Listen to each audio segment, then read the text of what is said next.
Okay. Starting now. You look so happy and warm and joyful.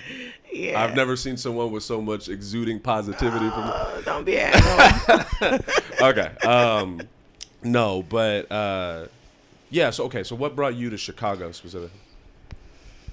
Short end of the story is I never been here. I finished graduate school and didn't want to move back home. Why didn't you want to move back home? Because I lived there. I wanted to go somewhere I never lived before. So this was more like an adventure decision.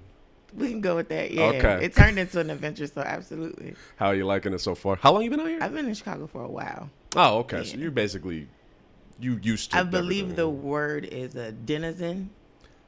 Well, that's a $100 word there. What is it? Denizen? Yeah, ain't nobody giving me $100 to know it. Fair enough. Yeah, that's when you are not from a place, but you've lived in a place for a while, so you're not like necessarily a citizen of it, but you're a transplant, so you're a denizen of it. I think that's the way to explain it. My goal is to become a denizen of Chicago. Man, I love the city. Yeah? Yeah. Oh, I've never been happier in my life. Wow. Yeah. This has been like eye-opening and like inspiring and just peaceful in a lot of ways. I've never felt safer. Which most people get confused by. Yeah, that's right. That was where I was from. It was like. Have you ever said that on stage? What? That you've been in Chicago, you feel peaceful, and you never felt safer? I have not. I think you should. I'm gonna write that down. I think you should. People don't like. But I want you to tell me why you never felt safer. Because there are people around me that look like me. And even like, this isn't to say that every person I meet that's black is like on my side and we're all in this together. It's just I don't stick out in the same way. Did you ever grow up in like a predominantly white area? You know, one time when I was in 7th grade, my mother moved us to this place that I did not know existed. And it was more white people than black people, but there were still black people out there. And that was like the only one time in my life, because right after 7th grade we left. But so no, to answer your question, but that's like my most relatable connection. It's a horrific experience. Oh, I'm sorry. It's all good. I'm out here now. I'm learning how to be present and all that. But it's what's so fucked up about it is you can't win. Like I'm sure you've picked up. Like every time I go and I perform in the South Side, I always have this extra hurdle of like, this nigga's clearly not from around here. Like you can tell by my mannerisms, the way I hold myself, the way I speak.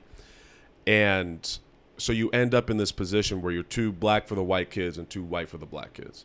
And it feels like... Wait, you too black for the black kids? And too black for the white kids. Too black for the white kids and too white for the black kids. Okay. So like I remember growing up, I would talk about how like the cops were fucking with me. And I would tell the white people, my white friends, and they'd be like, Aaron, the cops are the good guys. What are you talking about? What did you do? What were you wearing?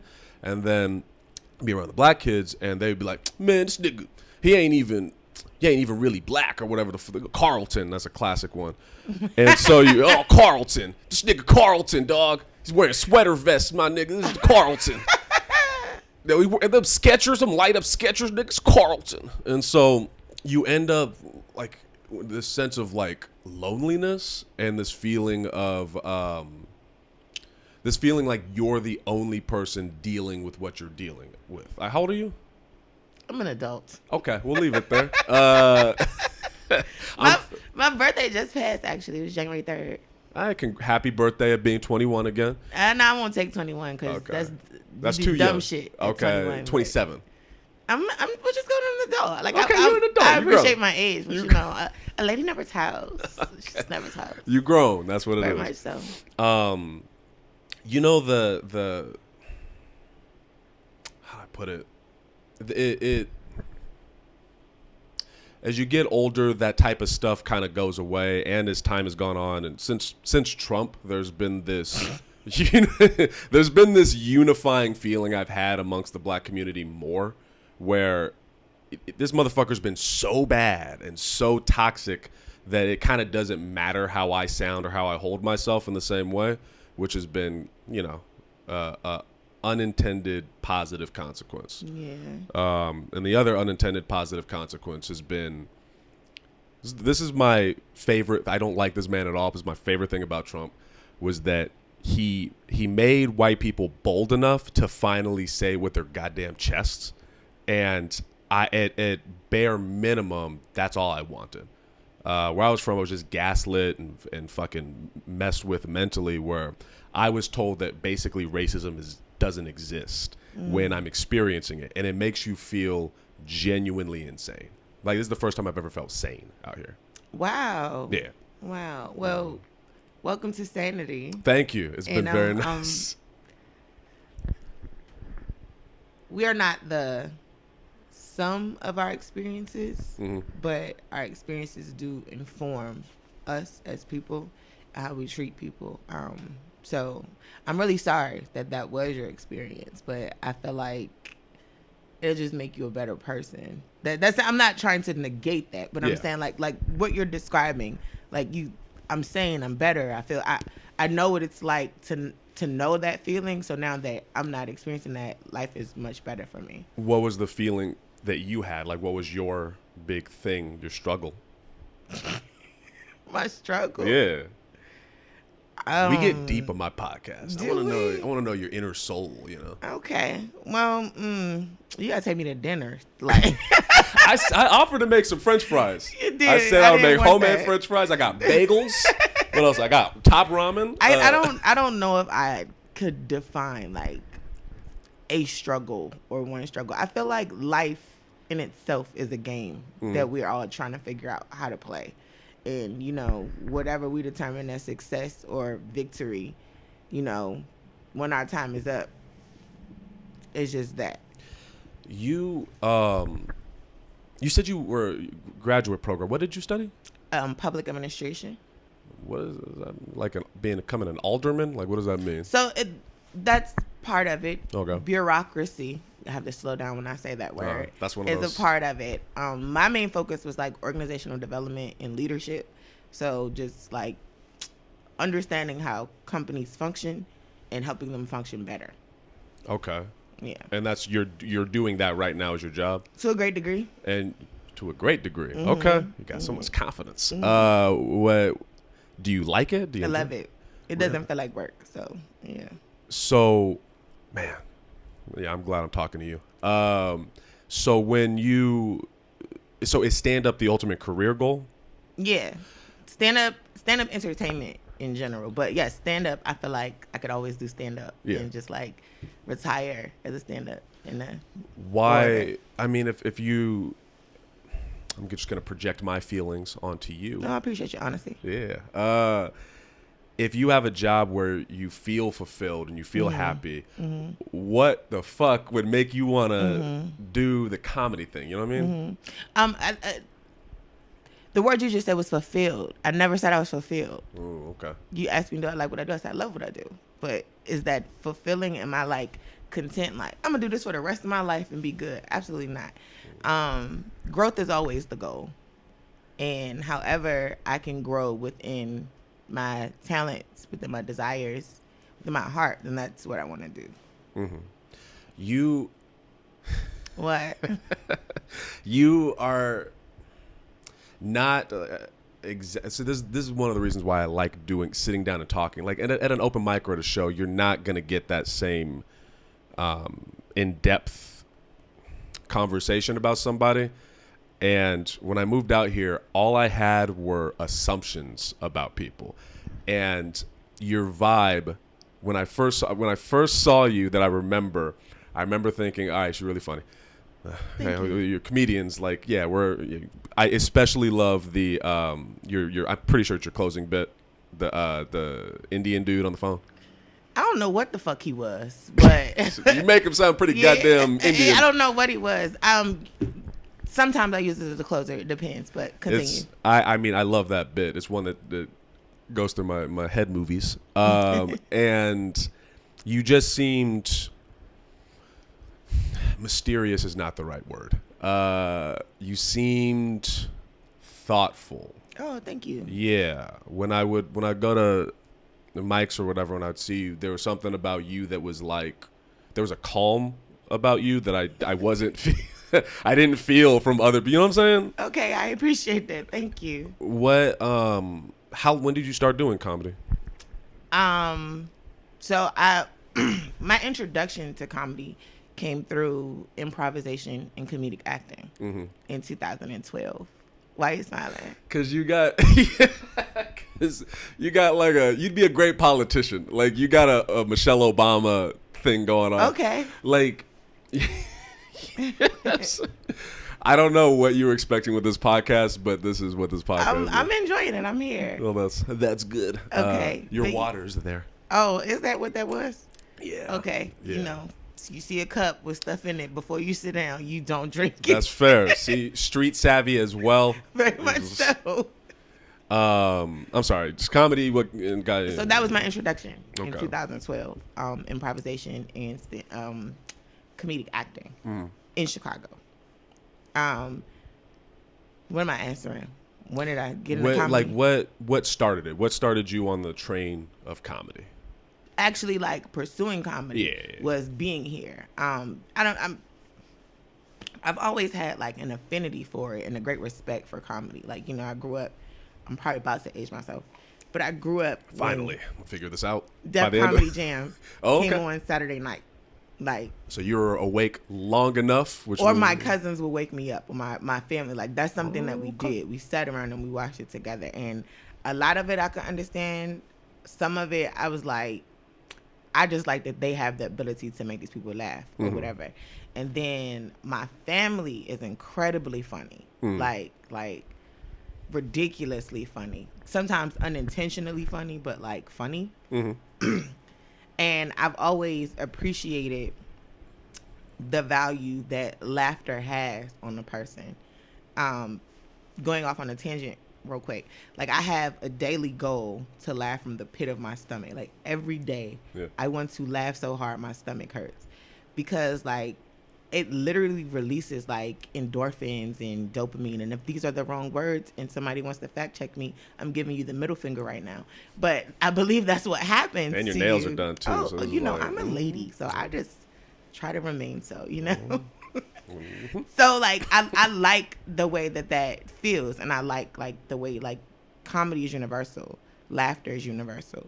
You know what I'm saying? Like, if I saw something that was in another language, but watching how a person responds emotionally to it would be funny to me. I would understand that. They would understand me. You know what I'm saying? So that was, and I used to hear all the time, like, oh, you're so funny. You should be a comedian. You should be a comedian. But I felt like people say that a little too generally, you know, and don't understand what it was required to be a comedian. But, so yeah, doing it, I love, like, improv, just, like, being in the moment and just, like, being able to create on the fly and extemporaneously. Whoa, hold on. That's $1,000 word. Say it again. Stop it. Stop it. What is it? Extemporaneously. What does that one mean? Well, this just means to, like, make it up. To do it on the fly. It's improv. Yeah, it's a synonym. A synonym, rather. I say synonym. Fucking up all the words. Yeah. Extemporaneous is the word. Yeah. God damn. Yeah. You have this, I get the vibe that you've been through a lot. Shit. Wait, what is that reaction? Well, why? Why do you feel like? Because life done beat her down, y'all. Y'all just can't even see it, but shit. She got her nails done, but she been fucked up.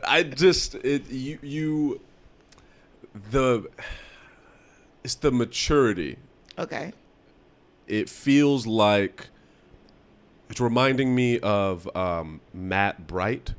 I don't know if you know that dude. No. He's the social media guy for the Laugh Factory. I did the podcast with him. As I was talking to him, I got this sense of maturity is the best word, and I think I'm gonna talk about myself for a little bit. Please. I think what I'm trying to do when coming out here is find the healthiest people to be around. Like, what did I say? The energy you put out is the energy is going to come back to you. And what I've discovered about myself out here so far is the type of people that at least I've been putting on this podcast are the people I feel like I need to learn from and I need to be around. And so I'll probably start bothering you more after this conversation. I'm going to start texting you. Hey, Lele, what would you suggest I do if I get angry with the kids that I'm working with and I want to slap the shit out of them? Like, how do I calm down or whatever I need to do? Are you a teacher? Sub. A sub? Where do you sub? Just around Chicago. I used to be an American Sign Language interpreter. And I see your sign. I was going to ask. Yeah. It was not the business. Yeah, it sucked. I used to sign. Oh, why? Where'd you learn? We're signing right now for those of you who can't see. Which is all of you. So my sign language is like bad now because like I haven't used it, so I can finger spell. Yeah. And like I remember like basic sound, like my favorite thing to do is to be like who, like when somebody tells, like I don't know why I love who so much or like not understand. Nice. But yeah, no, I learned it in grad school. And you just, it was just an elective.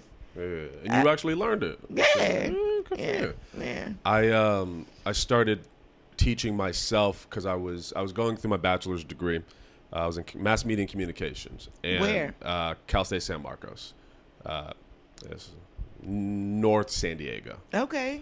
And as I was getting my degree, I was realizing I wasn't learning anything practical. And so my mom, she drove by the School of the Deaf in Riverside, and she was like, learn sign language. And I said, okay. That's my relationship with my mom. She's you're a smart man. I think I'm a kinesthetic learner.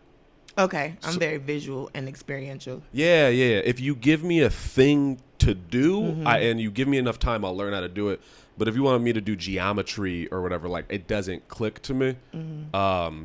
So I think my type of intelligence didn't work well in school. And so, are you familiar with Montessori? I know that. What is that? A type of school? Yes. Okay. And that's very much experiential learning. Yeah. As well. You probably would have been super successful. There's would have been a lot of more positive things if it wasn't for my upbringing, which I'm trying to let go. Are you in therapy? I actually just filled out the questionnaire thing for it. I'm gonna do teletherapy or something. Yeah. I just started therapy in September. Yeah, how's it going for you? I love it. I love it. It's very helpful. I need it so bad. Like I'm so angry. Yeah. Like, I don't know if people pick up on that or not. Oh, do you? No. Oh, for real? Oh, I'm a very angry person. I'm sorry. I'm working on it. It don't hurt nobody but you. Yeah, I actually have mixed feelings about that. I mean, and then whoever you take it out on, but but ultimately it's because it exerts so much from you. Like you're gonna be the one that like. I think dwelling. I am sitting here with Bruce Banner and just trying to keep me calm. Yeah. I think that dwelling on anger is what hurts you. But I think it's Zach De La Roche. He said, your anger is a gift, and the way I interpret that is the biggest moments of change. You're good in terms of? No, I'm fine. I thought that was the cat breathing up there. Oh. I was like, is Batman, he going to jump down? No, she's gone. 'Cause I will fuck your cat. That's my roommate's cat, so you would have to take that up with her. If it had attacked me, I would. But continue. No, this cat's a pussy pun. Hey, it's hiding somewhere. Okay. But that anger, I think sometimes that anger is necessary. I think that you don't push forward in terms of social and political stuff without that anger. The George Floyd and the protests and all that stuff, that's built off of anger, pounding on anger. And it's like you can only be nice for so long. You can only say please for so long before you got to just take something. I think there's a video with Tupac. You seen, when he's, what is it? We knocked. Yeah, he knocks. By the time, like I'm crashing through the door and I'm going to take food. And I think that the reason I still hold on to that anger in an unhealthy way as well is because I was angry throughout the way I was being treated as a kid, and I was expressing that. I was being very vocal, and people were telling me to just not be upset. And so I agree. I think there's a balance in there somewhere, and I just don't know how to find it. I hope that makes sense. No, it does. And I apologize. I wasn't trying to like minimize your anger. And in my experience and what I've learned about anger specifically, like as a woman and as a black woman, and I'm not one of them people to be like, I'm a black woman. No, but I'm really just speaking from my experience.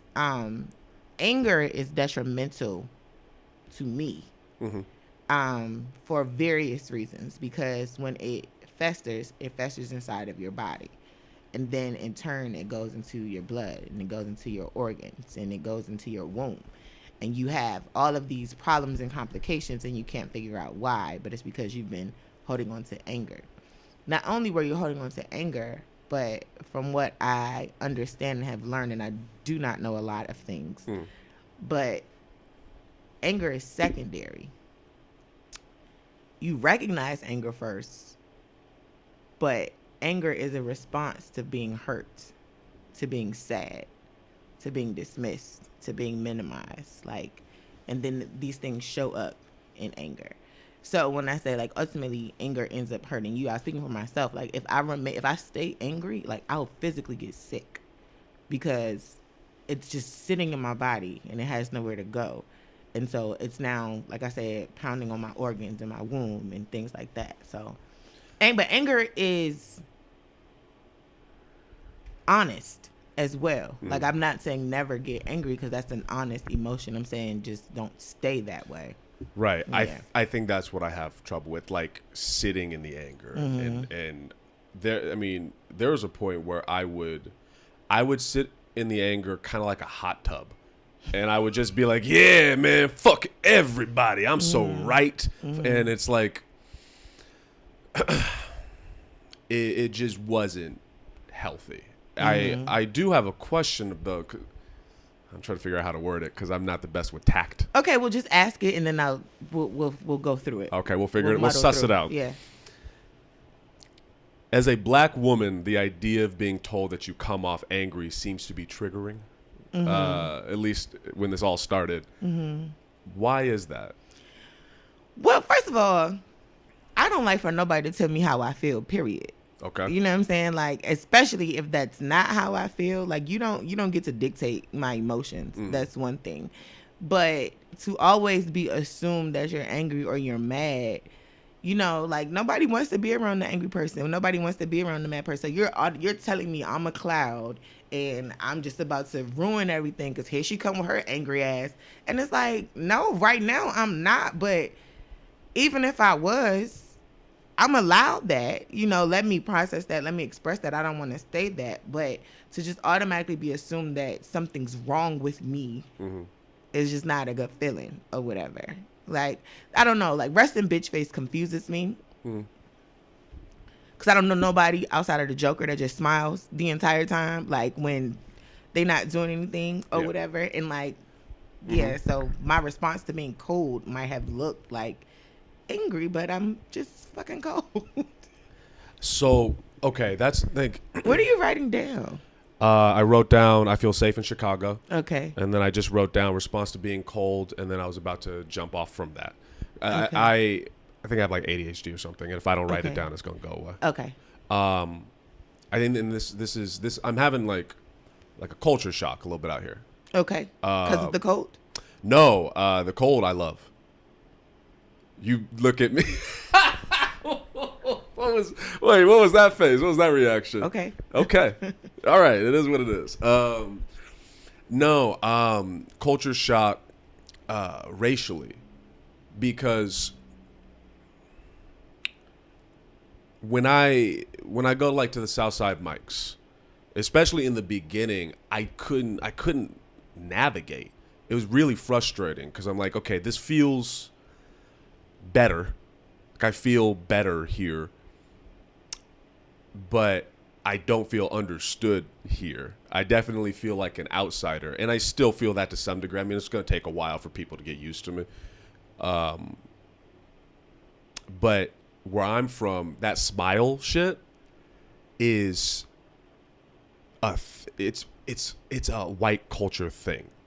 So like if I see somebody that is not immediately showing positive, like visual is not showing positivity on their face, or is not very blatantly saying I am happy and this is I'm good, I'm like, okay, there's something wrong. And I that's, if it came off like I was putting it on you, I apologize. That's not No, it didn't. Okay, I just wanted to make sure that you're comfortable. And, no, you did proper where you said, "Are you okay?"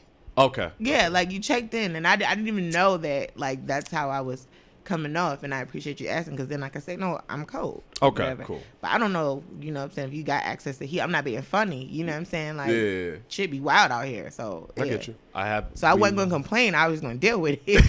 That's well, yeah.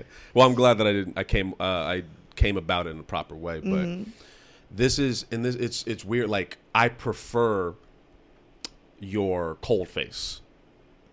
Like I know my reaction to it is very sensitive, but I prefer it when I go to the South Side. When I see the behavior, I prefer it because I don't feel tricked. Like don't ever. Do you have kids? Not yet. Oh, yet. Not yet. Girl, I can spill that to you about that later. Do you? It's okay, sure. Okay. Do you have a boyfriend, husband? Not yet. Okay. Well, Yeah. we'll get there. But don't. I wouldn't suggest raising your children around all white people because it's fucked up. Like, yeah. I've been working out this idea. I have a friend of mine. We would go back and forth about this, and I try to describe it to him. He's black, but he's never experienced like racism. And so we have this running joke that I took in all the racism for him that he didn't. Like I was the Jesus of his racism because my shit was so extreme. It was really fucking violent and bad. And I try to describe to him that white people come off like they don't have souls. And that's, soul is not the right word, but it's the closest thing I can get to it. And the newest word I have is inauthentic. Before I keep rambling on about this, does that make sense to you? No, I understand. Can you, I swear, because I don't know how to put this into words, because maybe my anger about it is. I think what you said was. The soul part or the inauthentic part? I think I understood your experience from both of those words. Okay.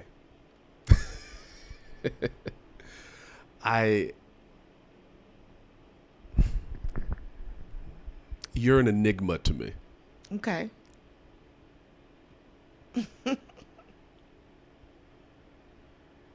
What? Oh, that's another question. I'll get there. Do you need to write it down? Maybe. Okay. Maybe. By the way, you're having a conversation with a crazy person. I don't know if you picked it up. You feel you're crazy. That's fine. I don't goddamn necessarily mind. think you're crazy. Oh, thank you. Yeah. Where do you see your career in 5 years? That is a really good question. I'll tell you what I would like to happen. Okay. In the next 5 years, I would like to have my own projects, like produced and made. Would love to have a special and a half, so like 30-minute and then an hour special. I would love to be like a touring comedian, but not just a comedian. I would also love to like be a speaker as well. Like I said, growth is the goal, but I also like just want to do good things and like be good to people. So however my talents can allow me to do that, I would like for that to happen as well. And then as well as like own a few things, and primarily this is my career, but it's also my life. I just want to get out of debt. Like that's it. Like, and it's student loan debt that I'm talking about. But yeah, so I don't know if that answers you. Like that's stuff that I think about, like, and I've done like my vision boards and stuff. But you seem like a very pragmatic person. Do I? Yeah, very orderly almost. Like I felt like you had a checklist in your head that you were going through of things that were reasonable. Like, you know, people that have these ideas of grandeur. When you ask them 5 years, nigga, I'm gonna be on Netflix. And I think that's great. I want to do that as well. Like I think you gotta dream big. Like I believe that's Will Smith that said, "Why would you be realistic? You deal with reality every day." You know what I'm saying? So like, no, I get that. I feel like it can be done. Were you raised to be pragmatic? I wouldn't necessarily give me pragmatic. Okay. Raised to be responsible, yes. And so me understanding that my dreams and my desires are based on the amount of work and effort that I put in, that's my understanding of responsibility. So yeah. How has the Chicago comedy scene treated you? Like when you first moved out here and first started doing stand-up, what was the feeling like for you? Honestly, maybe it was August, this past August, I had a sincere realization that I'm not funny right now. Okay. Like, I don't think that I'm not a funny person and that I don't have the ability to be funny on stage. I just felt like at that time I wasn't funny. And I wasn't funny because I wasn't comfortable. I was very much in my head like, oh, I hope they like me, you know, I hope they receive me. I was protecting myself a little bit too much on stage. So I wasn't really allowing the authenticity to show. And similar to your experience, I was not necessarily received by particular crowds or whatever. So now, or not now, but I'm getting to the point where I'm learning to not care. And it's kind of like how I feel, you know, I learned this as a child. Like, you know, your mom tells you everybody's not going to like you. I don't know if your mother told you that. But I feel like more people, mothers need to tell them that these days, because everybody's not supposed to be a friend. Everybody's not supposed to like you. And that's okay. You know, it's like you don't got to cancel somebody because you don't like them or they don't like you. Like, it's fine. We're individuals for a reason. But sometimes I'm going to be your vibe. Sometimes I'm not going to be. I know I'm going to be funny. And that's up to you to catch up. You know what I'm saying? So that's where I'm getting. How are you building comfort on stage? Like, how are you going about that? My therapist taught me this term called radical acceptance. Okay. Which means just pretty much it is what it is. Whatever the situation is, whatever it's presenting, like, that's what it is. And however you can control that, you can control it. Whatever you don't have control over, you don't have control over. And like, that's just helped me. Like, I'm not going to die standing in front of y'all right now. It's literally nothing you can do to me up here. So again, like, either you going to rock or you not. But I'm going to do my best so that you rock. But and when you were protecting yourself, what did that look like? Not funny. Gotcha. So pulling your punches, almost like holding back of who you really are? Yeah. Okay. Next time you're on stage, I'm going to pay real close attention now. Okay. Yeah, my experience out here, it feels like a fraternity.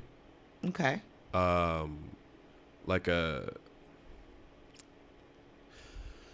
guess it's very different from the South Side compared to the North Side in my experience in comedy. In North Side, it feels very similar to home. It doesn't feel like a fraternity as much as it feels like a club. You know what I mean? Like, oh, we're in this is computer club or whatever. And then it feels like when I go to the South Side, it feels like, well, this is a fraternity. Like, you're about to get branded on your ass, fucking South Side Chicago comedy or whatever the fuck. It feels different. It feels like, obviously, you have to earn respect anywhere, but there's an intensity that I've experienced in the South Side relative to the North Side when it comes to that. And it definitely felt like when I first moved out here that every time I did a show, every time I went down there, I did something embarrassing in one way or another. But I can't gauge yet if that was just my own insecurities or if I really was doing something embarrassing. The end of that statement. Is it really strange for me to feel safe in Chicago? Is that like a... I don't know. I have no right to judge your experience. Mm-hmm. I'm more so fascinated by it, but no, I don't think that it's not strange at all. When you say fascinated by which part, I guess? I just never heard anybody say that. So that's what's fascinating to me. Yeah. I mean, have you ever been in a situation where... Well, I guess first, was your family like positive, like supportive of you, like as a person? Yes. I feel like there's a big old butt coming. No, it's not a but. Okay. Yes. May I ask the hesitation? Why the... Because I was trying to make sure I understood what you were asking me. Yeah, like as I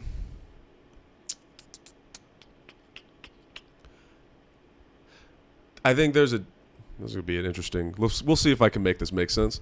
There's a difference between... Hold on, let's pause. You don't have to qualify anything that you say to me. If it comes off like very like wrong, I'll say it. But I'm not offended by anything unless you be like, dumb bitch. Then I'd be like, okay, so you want to fight. But outside of that, like, no. I'll grab the cat if we get in the... I'll throw the cat at you. You know what I'm saying? But like, no. Like, so you don't have to qualify. Like, chill. It's cool. Say what you want to say. I appreciate it. I think my hesitancy with that is I've lived my life doing that, and it has brought hellfire on me. And I also realized my immaturity with how I went about it. So I'm probably overcompensating, and I got to dial it back a little bit. But it's more that I've invited you into this space, and I want to make sure you're comfortable, that you feel comfortable opening up and discussing all this stuff. So that's probably why I seem like I'm qualifying or overthinking. I'm just trying to make sure that I am respecting your time and your space. No, I appreciate that, and Okay. I do feel that. And because I feel that, because you have invited me here, I want to make sure that because of that, we have the best content. So I don't want you to feel like you can't be yourself because I am present. Okay. It was very diplomatic. All right. Well, what the fuck was I saying? You asked me, did I feel protected? I mean, supported. Supported. Yeah. Yeah. Like if you said you wanted to be in ballet, would your parents have been like... First of all, I grew up dancing. So okay. yes. Okay. Yes. My family was incredibly supportive. Yeah. The asterisk is, in addition to anything extracurricular, like education was first and primary. So like that's the only difference. Like, I think so. With my upbringing, it was education is all, and everything else is bad. My first break was quarantine. I'm not even joking. My first, like, okay, you can relax now. It was 29 years in the making. My family would make up work and shit for me to do on the weekends. I had jobs when I was like 14. I was always hustling to try to make money. Like, I never stopped. And so I think your sense of calm and understanding yourself, I admire a lot. I just got here though. I believe. I don't even want to fool you. No, like, you're I not. just got here. Okay. I'm still doing that. Yeah, it's an ever-changing process. You as a person change. You have to catch up. Absolutely. I get all of that, but you do present a sense of self-understanding, and a sense of ease, I guess. Like you teeter-totter between being very comfortable to speak to and being very uncomfortable to speak to. Interesting. Yeah. Like, okay. Okay. Can you just start talking to me? This is what you look like this is exactly what you look like when I'm talking to you for a long time. What?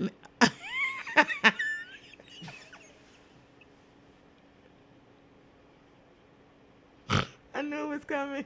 It's I'm talking about that snort. I knew it was coming. Oh, why does that make you uncomfortable though? Because I'm listening? No. It's an insecurity thing on my part. Okay. You're not doing anything wrong. I know. All right. God damn. Okay. All right. But Jesus Christ. I'm listening. It's an insecurity thing on your part. On your part, it's me filling in the thought bubble for you. So if you're like a little comic book character and there's a thought bubble, there's your real thought bubble that's going on in your head movies that I can't see, but I can't see it, so I just fill it in. And, you know, obviously that's not going to help anything. You're thinking whatever you're thinking, but I think that's a survival technique that I had to develop through being around evil white people all the time. And yeah, I guess I can just feel like, yeah, I definitely want to speak more to, outside of the context of the podcast or whatever. Now that I know that you signed, oh my gosh, yes. Oh, you want to practice? Yes. Yeah, I practice Yes, with you. Yeah. yes. I used to have a sign language joke. What was your sign language joke? I'll tell you both. Okay. This. Gotcha. Whatever. We don't want to spoil all the punchlines. No, I used to do it on the stage. I'm gonna try to bring it back, but Okay. I've been working on my sign language shit too. I talk a lot of shit about deaf people. that's crazy. Why? And people with disabilities in general. Okay.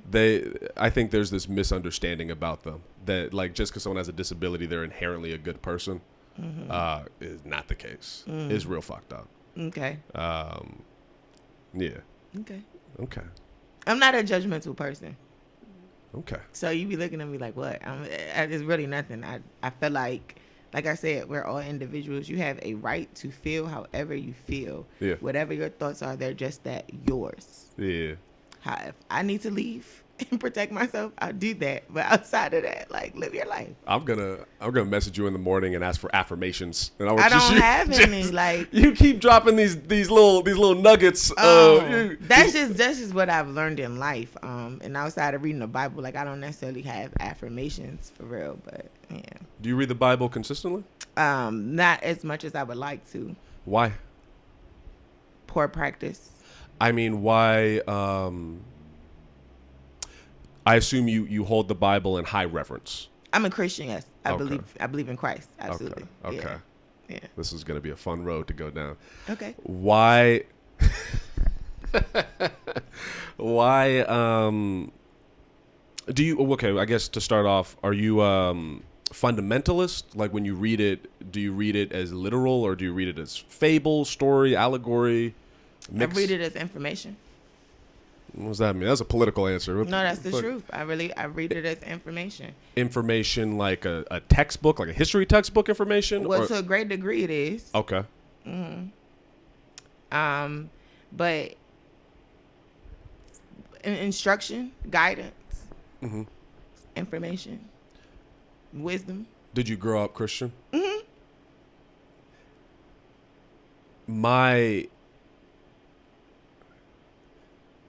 I identify as Buddhist now. Okay. I grew up Christian. Then during the quarantine, I lost my mind. No, I watched Avatar: The Last Airbender, and I was like, this makes sense. Okay. But I do like a mixture. I've made my own little religion of Buddhism and Christianity. And I guess I got to a place where I couldn't associate myself with the behavior of Christians generally. Do you? And I have an assumption of the answer, but we'll hear it. Do you feel, when you see Christians behaving unchristianly, how does that make you feel? I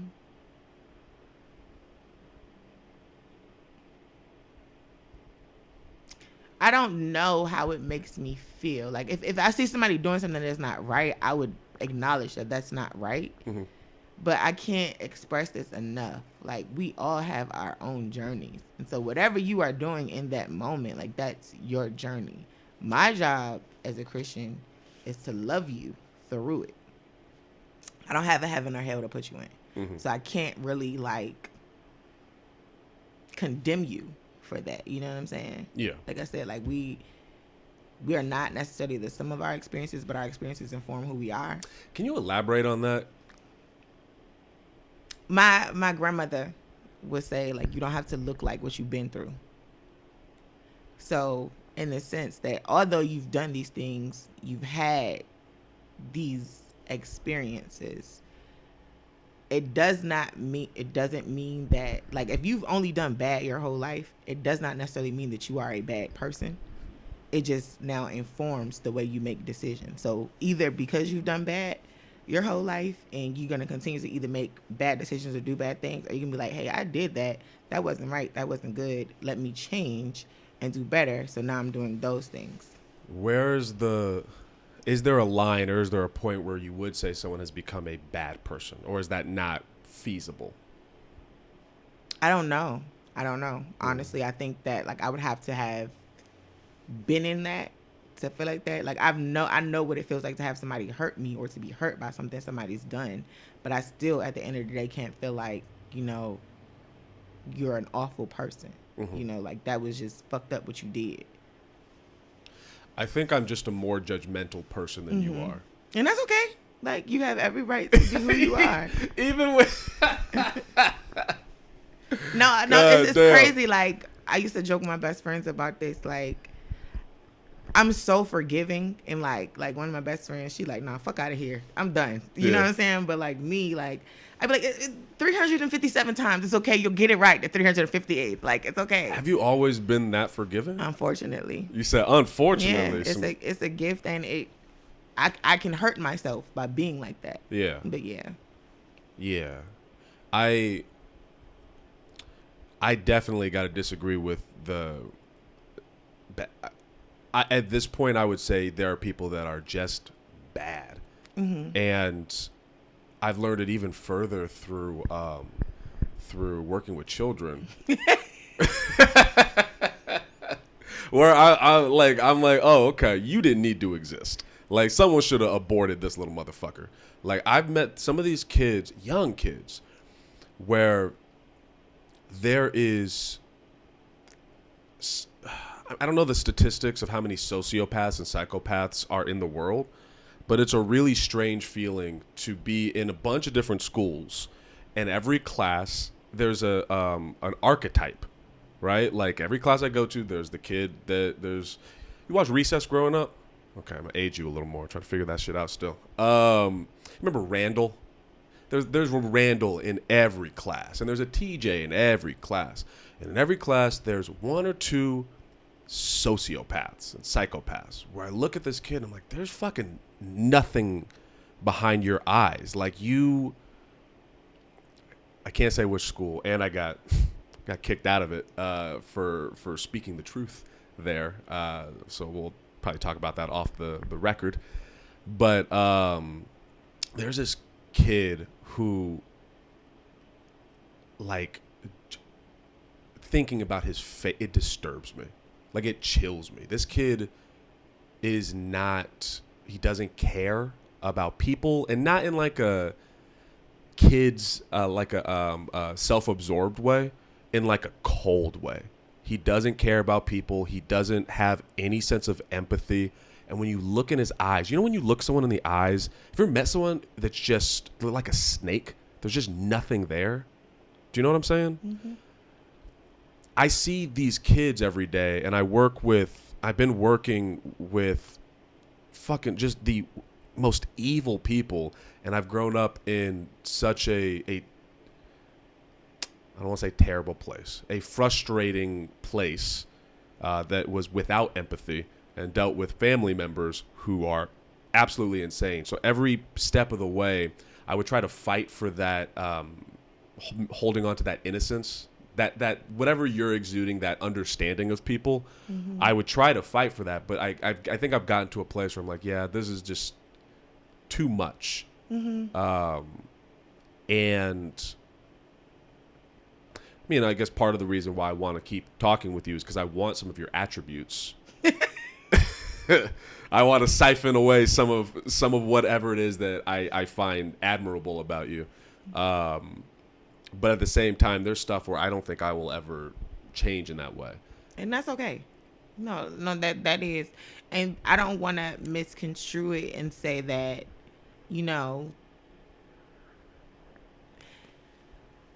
I want to intentionally allow someone to mistreat me, because that's never the goal. Mm-hmm. And there does come a great point where you have to remove yourself from unhealthiness. Mm. and recognizing that, okay, right now this person is unhealthy emotionally for me, or physically or socially, whatever that is, that's okay. And I'm learning to do that, and I've learned to do that. Like, I have to separate myself from this person, because they're not a bad person, but the bad things that they continue to do affect me. So I have to remove myself. And I think that, God gave us intuition for a reason, specifically women. So when you feel that, don't ignore it. And I'm saying that, like, when you have those feelings of, like, understanding of a person, whether they are judgments or misjudgments, I think you should follow that at that moment, especially if that would be you protecting yourself. Do you remember when you first saw and or met me? I remember when I first saw you. I don't know if that's when we met, though. Probably not. When did you first see me? I saw you at a show. You had went up, said you was from California, and then you left right after that. I got off stage. I was like, I'm from California. Peace out, niggas. And I It just was left. something like that. Like, you didn't stay long. Like, I don't think, like, you felt like your set was going well, and then you bounced. And then I remember us having a conversation at Bar 10. Like, Yeah. That's when I first met you. Interesting. I'm trying to. Why do you ask? So you just did the counselor hands. I like that. No, because my hands is like dry, No, you're weird. My hands sweat a lot. I got coconut oil for you. I ask because of curiosity. Okay. On one end, it doesn't matter what other people think of you. Your perspective is your own, yada, yada, yada. But on the other hand, there's a fascinating thing to me about people's perception of someone before getting to know them and when they first see them. And coming out here, I think I've been trying to learn from the mistakes I've made in the past in California and approach things differently. And I just wonder if what I am doing is different based off of people's reactions to me. Different how? What do you mean? What do you mean if what I'm doing is different?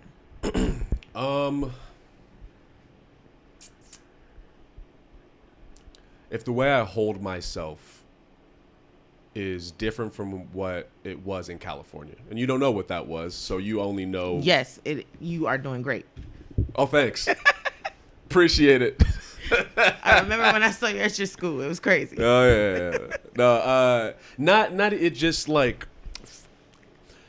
This whole moving thing is like a journey to find myself, be myself, authenticity, all that stuff. And...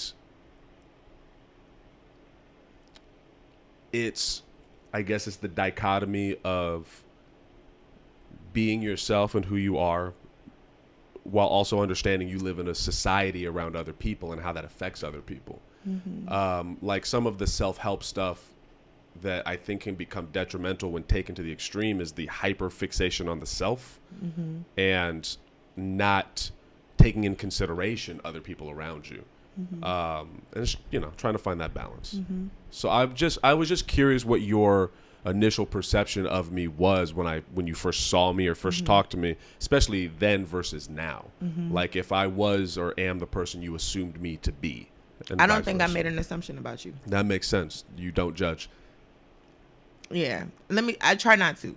Okay. I try not. Sometimes I see something and be like, what the but it's a rarity. But Okay. yeah, no, I try not to. I'm so flawed. I don't know what I'm making you think right now, but I'm so flawed. I and believe. I'm just learning to be better. Like that's it and that's all. But I don't think I made an assumption about you. Okay. I believe that you're flawed. Yeah. But it's you present yourself in such a way that it's like Teflon. Okay. It's like it feels like there's something else I'm missing or I can't see, and obviously we would have to know each other for years for me to see the little intricacies of who you are and your history and whatever. But I have a curiosity about people, and there's always depending on how people present themselves, there's a desire to poke more. Are you a Taurus? Yeah. Oh shit. Are you serious? I'm serious. Oh my gosh, your birthday's in April?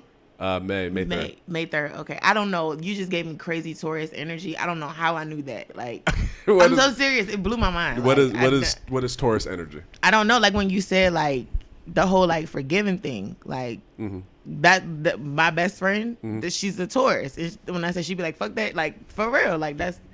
And my brother's a Taurus too. Like he's also like very like placid on the surface, but if he got angry, like it's over for everybody. Like yeah.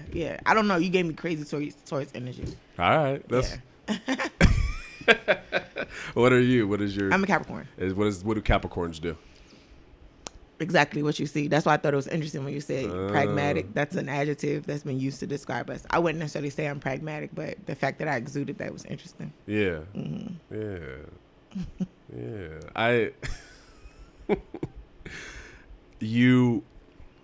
I don't want to describe it as a wall. This doesn't feel like you have a wall put up, but it does feel like you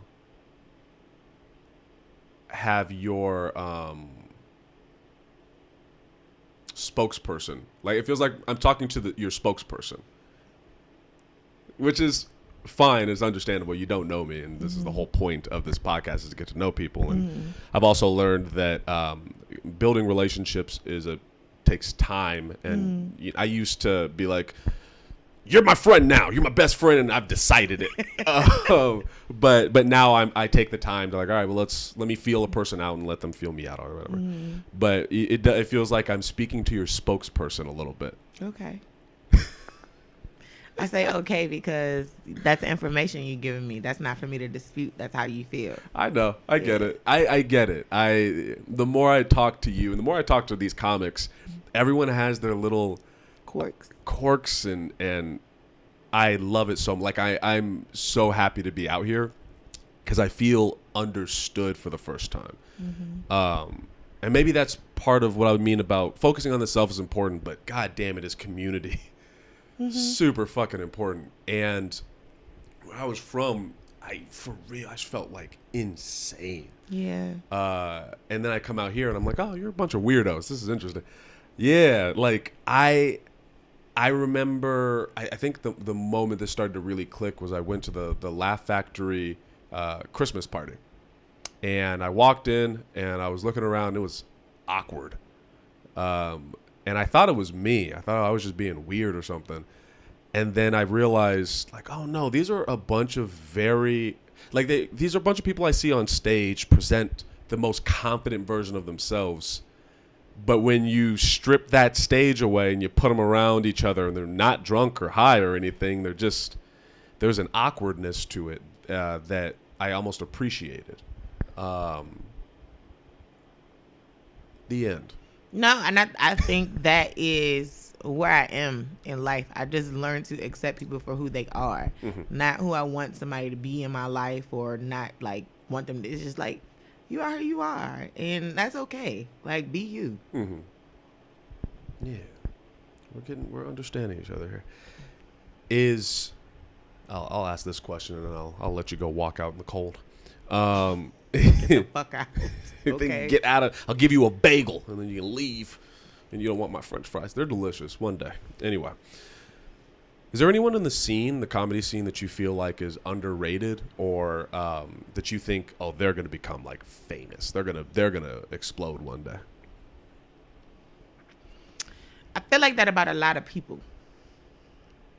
I think So I grew up in what's now known as the DMV, DC, Maryland, and Virginia. I grew up primarily in Maryland and DC. I love the way you say Maryland. Oh, I hear that all the time. Like it's certain words. People are like, what you say? I'd be like, you heard what the fuck I said. Have you heard earn? Yeah, that's Baltimore though. But yeah, yeah, all right. Yeah, that's yeah. Okay. But a lot of great comics came out of DC. Like a lot of great comics came out of DC. But I can acknowledge that Chicago breeds some of the greatest comics. So I feel like that about a lot of people on the scene because they have like a great understanding of themselves. as well as comedy, as well as audiences, that are just like full packaging and they're getting up and all it takes is for the right person to see them. I feel like that about a lot of people. Why do you think Chicago breeds such great comics? Well, I mean, it's the opportunity for repetition here. You have several different places you can get up. And, this is a survival city, in my opinion. Like, you got to survive here. Like, it's a lot of obstacles and challenges that can come your way. And how you maneuver through those things, how you navigate determines on your survival. So, I feel like that happens. So, yeah. It's a beautiful way to wrap this moment up. Whatever.